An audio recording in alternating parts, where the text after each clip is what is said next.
Hi there, welcome to Practical Music Theory, the Basics, Part 1. And in this part we are looking at pitch and melody. What is pitch? Well, most people know the difference between a high sound and a low sound. For example, you can discern that a piccolo has a very high pitch and a tuba has a very low pitch. And also in the natural world, we can discern that a songbird has a higher pitch than a hungry, roaring lion. So most people can discern those kind of things. So pitch is essentially the vibrating air column, and we measure that in something called cycles per second, which is a unit of measure we call hertz. So for example, this note here, that is A above middle C, and that is tuned to 440 cycles per second, 440 hertz.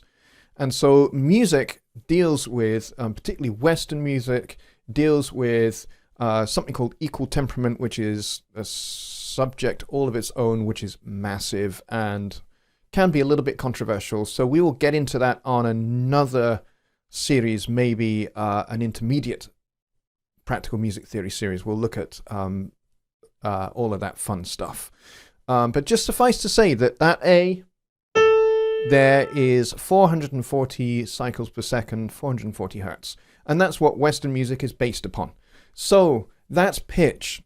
And so when it comes to melody, melody is basically organized pitches in a discernible manner that makes sense and has meaning and has emotional value. And that is where, you know, we can discern the difference between a dark melody or a bright, happy and joy-filled melody, or something that is very, you know, it has a lot of shape to it, a lot of emotion wrapped up in it. And, you know, emotion is derived from not only the melody, but how harmony supports and undergirds that melody and the use of dissonance and things like that. And we'll get into harmony and stuff in part 2. But for right now, we are going to be dealing with melody. So let me show you my screen so you can see what we're talking about. So what I have in front of us here is the C major scale. And pretty much by and largely everything that we're going to talk about here in this part is going to be based around C major, just for simple ease and convenience, and it's just easy for people to get into and understand, regardless of what level you are at and what, you know, previous knowledge you have of music theory. So we have the C major scale here on the piano here. We got all the white notes, and then we've got these black notes as well. Black notes we'll get onto a little bit later on. But for right now, we're just going to deal with these white notes. And these letters under here, where we've got WWH, WWWH, you're probably wondering what that means. Okay, well, what that denotes is the interval relationship between these notes of the C major scale. So W stands for whole step, and H stands for half step. So the distance between this E and this F is a half step. And the distance between this B and this C is also a half step. So this is essentially the DNA of a major scale. And the cool thing is that once you know this DNA, you can move this around to any other starting point. And that is where we get into key signatures, which we will get into in a little while in this video. Okay, so that is how the C major scale is laid out on the piano keyboard. And if I switch back to my camera here, you can see my piano screen here. So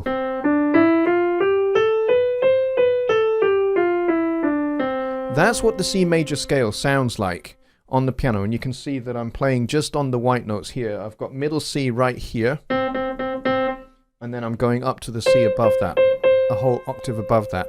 And that means that this note here, the C above, is vibrating twice as fast as this one here.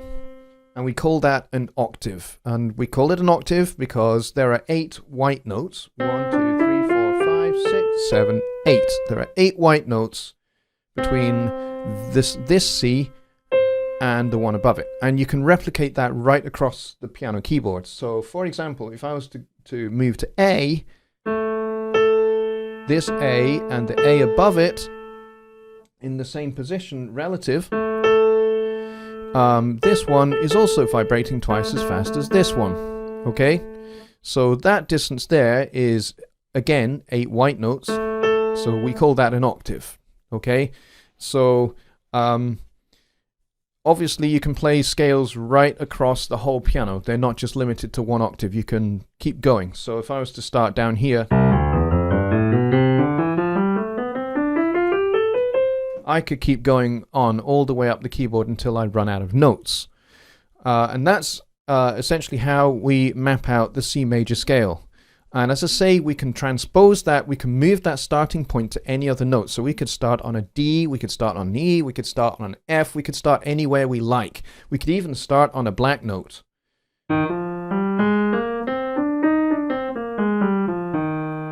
Okay, so you can start on a black note, you can start on a white note, and still have the same relationship between the different notes in the scale. Okay, so I hope you understand that. Okay, let's go back to the other screen. And we will see here that I've also got the C major scale notated out here on the staff. And I'm going to explain this. If you are not at all familiar with music notation, I will explain this. So this little curly, squirrely kind of guy here, this is called the treble clef. And what this tells us is that this tells us that the upper part of the upper half of the piano is going to play these notes here. And these notes are arranged on these notes and spaces, okay? And I'll show you how this works. So for a start off here, we've got middle C here. This is kind of the border between treble and bass on the piano. So we call this middle C for that reason. So anything below this is going to be in bass clef, and we'll get into bass clef in the intermediate course. For right now, we're just going to deal with treble clef because most of you guys are going to be playing treble clef instruments unless you're a piano player, in which case you are going to be playing both, obviously, because you'll have right hand for treble, left hand for bass. And that's mostly how it works on the piano. But if you're a guitar player or a flute player or a saxophone player, or you play any other melody instrument like that, then, or you sing, then you are mostly going to be a treble clef person. The difference, however, if you are a singer, if you're a male singer, you may be singing lower than treble clef, in which case you will be singing maybe bass clef or tenor clef if you are a tenor, like I am. I'm a tenor. So there are different clefs, and different clefs we will look at, as I say, in another series, which I will be doing in the next coming months. Okay, so we have the C major scale notated here. So that's middle C. And you see it has a little line all of its own, because it's basically the border between treble and bass. Then the next note up is D, and that kind of hangs just below the first line of the 5 notes, the 5 lines, I should say, of the stave. Both treble and bass clef have 5 lines and 4 spaces, and different notes belong on different lines and different spaces. So we have D hanging just below, then we got E on the first line, then F in the first space, then G second line, A second space, B third line, and C in the 4th space. And then if we were to carry on, we'd have D on the next line, and then the next space would be E, and then the top line is F. And then you start getting into, just like we have this short little line, this is called a ledger line. If you were to keep going up the piano, you would be adding little ledger lines as you go to effectively extend the stave up into pitches above what we call above the stave. Okay, so there are ways to remember what the notes of the on the lines of the stave are, and there are ways to help you remember what the spaces are, what notes belong on the spaces. So for the spaces, which is where I'm going to start first, because there are 4 of them, kind of makes it a little bit easier. We have F, A, C, and the top space here would be E. So that spells out face, but it also spells out an F major 7th chord. So that's all the white notes. Okay, and then the lines. E, G, B, and then D would be the next one up, and then F would be the top line. So the way I like to think of this is every good bloke deserves football or food or something like that. So if I was Australian, I'd be saying every good bloke deserves football. Sorry to offend any Australians there. But yeah, I just thought that'd be an entertaining way to think of the lines on the stave. So every good boy deserves football, or every good bloke deserves football, or whatever. Or you could say that this actually spells out kind of an E minor 7 flat 9 chord. So E, G, B, D, and the F at the top. Kind of the F doesn't really fit the E minor sound. Sounds a little bit weird, but it does belong on the lines. So if we were playing an E minor 9 chord, we would raise this F up to an F sharp, which of course does not belong in the key of C. So that is for a whole nother subject. So this is how we work out where to put notes on the stave. Now, why do we do that? Well, because if we are making a melody, we want somebody else to be able to play it. Maybe we want a specialist instrument player to come and perform for us. And the best way that we can get them to do that is to have something that tells them what notes to play and when. And so that's what this practical music theory course is all about, is helping you to be able to learn how to communicate with other musicians in a way that they can understand quickly, that any musician can understand, and so that they can discern what your melody is and be able to play it quickly, efficiently, and without misunderstanding. So notation is a good way to do that. But it's not the only way to be able to do this. But it is a good way to do it. And it's been used for, hundreds of years. Notation has been developed for hundreds of years so that other people can play your music. However, the drawback of notation is that it only captures the literal idea. It doesn't capture the emotion that you want to convey. It only captures the science of your music. It doesn't capture the emotion you want to convey unless you write in English or French or German or whatever your language is.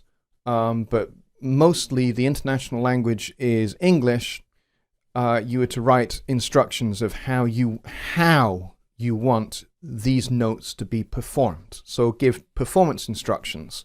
And there are ways with music notation that we'll get into in successive series of this practical music theory course, where we'll get into some of the ways in which you can do that, like with phrase marking and those kind of things. And, if you are a woodwind player or a brass player, or if you're writing for those instruments, then you need to be able to point them to where they can breathe. Or they will work it out for themselves, but it's quicker and easier if you can point it out to them where a good spot to breathe is, that keeps the integrity of the phrase so that the phrase makes sense. Okay, so, excuse me wiping my nose, it's a little bit itchy. Okay, so that is the major scale. So how do we arrange these into getting a discernible melody? melody needs to have shape to make sense. Much like when I'm talking, as I'm talking now, I'm changing my pitch and I'm changing the shape of my phrases so that they make sense. I'm using pauses, which if I was to write this down on paper, there would be commas and there would be periods or full stops, as we say here in the UK. And there would be semicolons. And there would occasionally be maybe a dash as well, if I interrupt my thought with a secondary thought that is related to my primary thought. And that happens a lot in natural speech. And so writing down natural speech can be very complicated. So, and in much the same way, writing music notation can be as well. So when we're writing melody, we want to be writing something that makes sense to everybody and so can be clearly understood by the listener. So a good melody needs to have a sense of rise and fall, and I like to call that contour. And so I think a melody should have a natural contour to it that rises and falls in a way that makes sense and leads to the next phrase. Another aspect of writing melody which is very helpful is what I like to call and response, or motific development. And I'm going to come on to motific development and that kind of thing in just a minute. But first of all, we're going to look at the shape of this melody here, which is the first 8 bars of Somewhere Over the Rainbow, featured in the Wizard of Oz film. And this is Dorothy's song. And it has this beautiful rising and falling sequence. And it uses the same little device over and over again, and it gradually moves it further and further down. So we're starting on middle C, and then we're leaping up a whole octave. So we have a leap to start with. And then the next bar here, you don't have to necessarily be able to read the notation here. That's not important. What is important right now is looking at the shape of this melody. So we have a leap, and then we have stepwise movement. So next door neighbor notes are used, and then we have a leap down, a leap up, and then another step motion here between this A and this G. Then the second line, you see how this leap here and this leap are quite similar. Same kind of note values, and I'm going to get onto note values in part 2. Same kind of note values, and then the same note values are used again here and here, and then we finish on the same note that we started from. So this gives us a sense of completion. Now, quite often in melody writing, you start from here, from the tonic, the home key note, and we would finish the first phrase on the dominant here, which is G. So G being dominant. So we'd have C, D, E, F, G. So this is 1, 2, 3, 4, 5. 5 in a major scale is dominant. It's also dominant in a minor key as well. And we're going to get onto that, as I say, in the harmony part, which will be coming up after this video. So 5 is dominant. And so melodies tend to go from tonic to dominant, and then from dominant, they find their way back home to tonic. So if you like, you could think of this as a sentence that has a comma, which is here, on this dominant note here, on the G, and then it finishes up going back to C, which would be like a period. So we have a complete sentence, a complete story in one 8-bar melody. So let's play this. So we get C, C,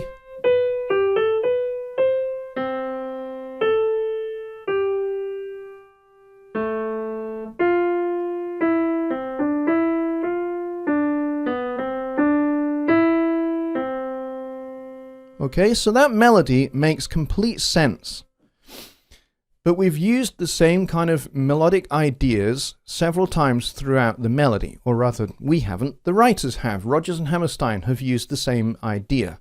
The first idea is this leap. Now, in the context of the musical, when this song is performed, the context is Dorothy is singing about somewhere over the rainbow. She's singing about a land far away, a land that she thinks inspires hope. So you start off with this hopeful leap and this rising melody, but then it starts to sink a little bit. So we still have this same little leap here as this one. It's not quite so big though, is it? So we have C to A instead of C to C. And then it gets lower again. So we have A below middle C. That's why we have two ledger lines here. So if we were to go, if we know that C is on the first ledger line, then below it would be B, and then the next ledger line below that, if we're keeping the whole line space thing going, which is what we do, we end up with A. So this is an A below middle C here. And then to F, and then this same little rhythmic cell appears, E, C, D, E, F. Then we go, and then we use the same rhythmic cell again, and this time we are coming in to land on C again. So this is kind of how a good melody has a shape. So let's go and have a look at that in a little bit more detail. So a good melody has shape or contour. The shape or contour somewhere over the rainbow could be mapped a little bit like this. So we have a leap, and then it's going down a bit, then up, and then plunges down, and then another leap, another tiny leap, and then we're going back down again, and up, and then a little bit of stepwise movement until we finally arrive home. So this is a well-shaped melody. And as I said, the rising octave portraying Dorothy's hope in a land over the rainbow, the melody slowly descends down to earth with each phrase, as if Dorothy realizes that it's all fantasy and that, well, there's no place like home. So the basic idea is this: melodies have high places and low places and some gentle contours in between, and you should be aware of these contours as you create the shape of your melody. Okay, so I hope you now understand that a little bit better. So this leads us on to key signatures, and here is the famous circle of fifths here. And you may well have seen images like this all over the internet. Now, what is a circle of fifths? As you can see, it starts on C, and as we go around this way, we go into sharps. So we're going up in fifths, so C to G. 1, 2, 3, 4, 5. And then the next one, 1, 2, 3, 4, 5, takes you up to D. And then that takes you up to A, and I could keep going. So these are a distance of a fifth between each one. So we go C, G, D, A, E, then B, and then we hit the crossover point. And this crossover point is where we cross over from sharp keys to flat keys. So we see here that this is G flat or F sharp. So you have a whole bunch of sharps or a whole bunch of flats. And then this one here, this one has the same kind of thing, D flat or C sharp, because there is such a thing as the key of C sharp major, which is 7 sharps, but it can also be D flat major. So we have 5 flats, and then A flat, then B flat, A flat, E flat, B flat, F, and then we're back round to C. So all of this goes round in fifths in this direction. So if we're going clockwise, we're going in fifths. If we're going anti-clockwise, the distance is different. It's in fourths. Okay, so C to F, F to B flat to E flat to A flat, D flat to G flat, then B, E, A, D, G, and C. So why do we need a circle of fifths? Well, a circle of fifths shows us the relationship between every one of the 12 keys on your keyboard. So how many do we have? We have 1, 2, 3, 4, 5, 6, 7, 8, 9, 10, 11, 12. So all 12 semitones are represented in this diagram here. So that tells us therefore that there are 12 major keys, and as you can see in green in the lowercase letters here, we also have 12 minor keys. That tells us there are 24 key signatures in which music can be written. And so this is really, really important because, you know, some people can only sing or play in a certain key with confidence. And so you need to be aware of that, especially if you're writing for other musicians. And there are also some instruments that are pitched in a different key. They're not pitched in the key of C, which we call concert pitch. They are pitched at a different point. So, for example, a trumpet is pitched in B flat, so is tenor saxophone. Alto saxophone is pitched in E flat. French horns are pitched in F. And baritone saxophone is also in E flat, just like the alto saxophone. So there are different instruments that have what we call a different transposition. Transposition is something we will get into in another video, for sure, because it's a big subject.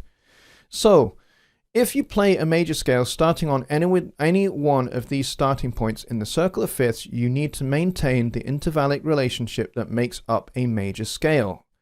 And we saw that here with this whole, half, whole, half DNA. So this is the intervallic relationship between all of these notes here in the key of C. So if we were to start on G, for example, okay, I'm going to switch over my screen. So if we were to start on G, now that doesn't sound right, does it? That's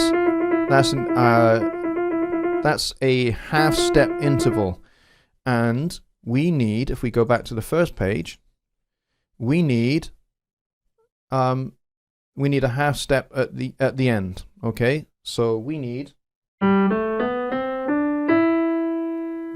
a whole step here, not a half step. So between A and B in the key of C, we have a whole step. So these last two need to be whole, then half. So we need to go 1, 2, 3, 4, 5, 6, and then this needs to be a whole step.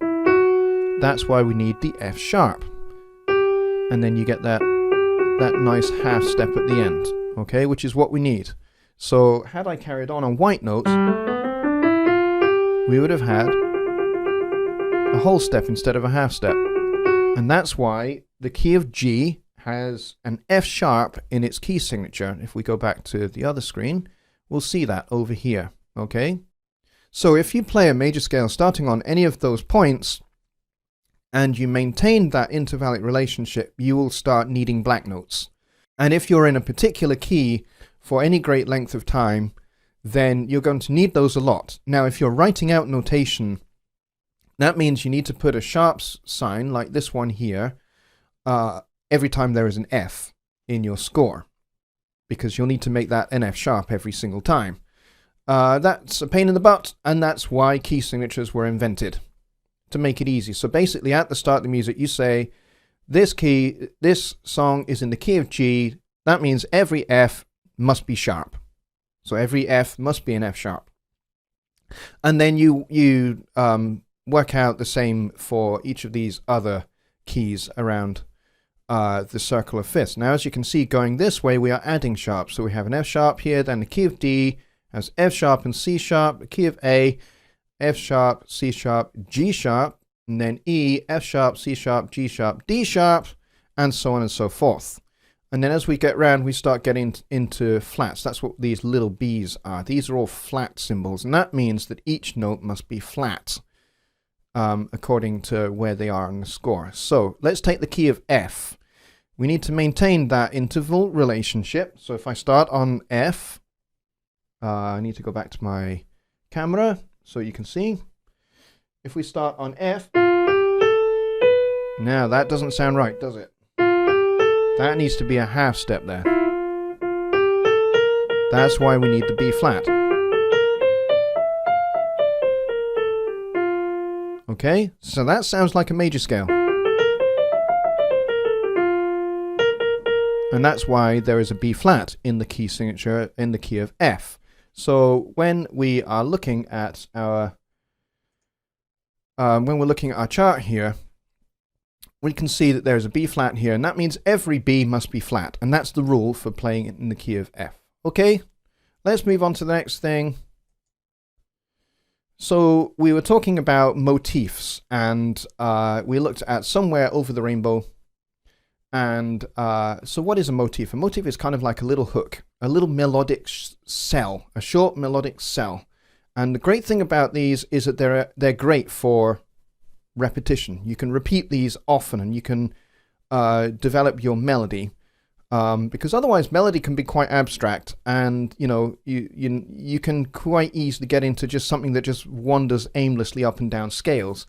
But if we have motifs, we have little short figures that make sense, which is what we have in Somewhere Over the Rainbow. If we go back to that for a moment, let's go back again. In Somewhere Over the Rainbow, we have 2 long notes with a big leap, and then we have stepwise motion using this little rhythmic pattern here. And then we repeat this further down here. So we've transposed it, we've shifted the interval, and we've shifted the pitch of everything down. But as you can see, it's the same pattern as this pattern over here, and then we're repeating that pattern here, and then we're landing on the C here. So we're using the same rhythmic ideas and the same melodic ideas. 2 long notes, bunch of short notes, 2 long notes, and then a concluding long note here. And then in this last phrase, 2 long notes, a short rhythmic figure, repeat that rhythmic figure, but transpose it down 1 step. So here it's starting on E, then next time it's starting on D, and then we land on the tonic, on the home note, so that we have that sense of conclusion. So a motif doesn't have to be long, it can be really, really short, as is shown here. This is the beginning of Beethoven's 5th Symphony, and this is the opening theme that everybody knows.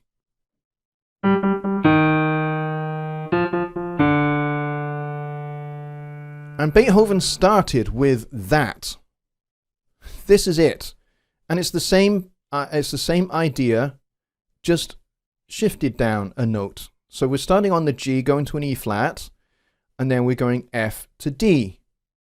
So this interval relationship here is a major third, then we're shifting it down a step, and so we end up with an interval of a minor third here, which is why it sounds a little bit dark. So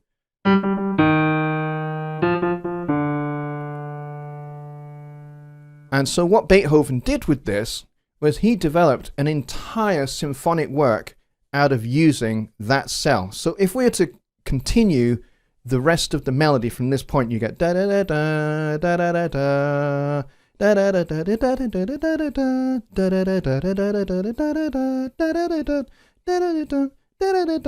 da da, and then he shifts the whole thing down a fifth, da da da da da da da da, and so on and so forth. Apologies for my really bad singing, but you get the idea. It's the same rhythmic figure and the same melodic idea over and over again, and scattered around between the different instruments of the orchestra. Plus there is a couple of points where it just comes to a stop. That's my period. That's the end of my sentence. And that's how it works. And it's just the same when we're speaking. To make a point, you can use something really, really short, or you can use longer, slower words. You see the difference there? And I can develop an idea by making something simple and short, or I can use long notes. I don't have to use 3 short notes and a long note, 3 shorts and a long notes, although this is Morse code, by the way, for V for victory, which is what Beethoven's 5th Symphony was all about. The historical background was that it was a celebration of a victory, a great historical battle. And Beethoven was acknowledging that victory by using Morse code for V. And he used that throughout the whole work. All 4 movements of the work, which is about 40 minutes long, and it's all based around this one idea. All right, so the last thing we're going to look at is passing notes. There are no passing notes really in this Beethoven melody, but there are in our Somewhere Over the Rainbow. So we have this in this little cell here, and again in this little cell here, and again in this little cell here. Where are the passing notes? The passing note here is this A between this G and B. So if I was just to play this bar here, B, G, B, C, without the A, listen to how that sounds. So G, B, sorry, other way around. B, G, B, C. 1, 2, 3, 4. Doesn't sound right, but if you stick that A in the middle, it's like skipping over the roofs of the houses. If we were to imagine G, A, and B are houses, we start on the roof of G, and then we skip to A. We skip A and on to B. So that's how you get that. Okay, and then the same thing is repeated in the second line here, where we get E, C, D, E, F. There's the passing note there, that's the D. And then the next one here, the passing note is C.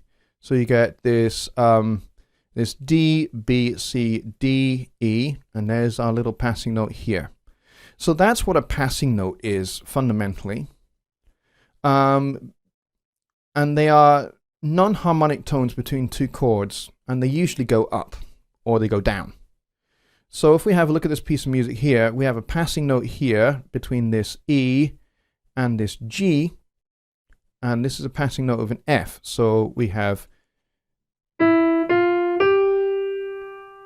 but you can also have what we call several simultaneous passing notes. So we have a little bit of harmony here, a little bit of harmony here, and this little chord here is heading to this one.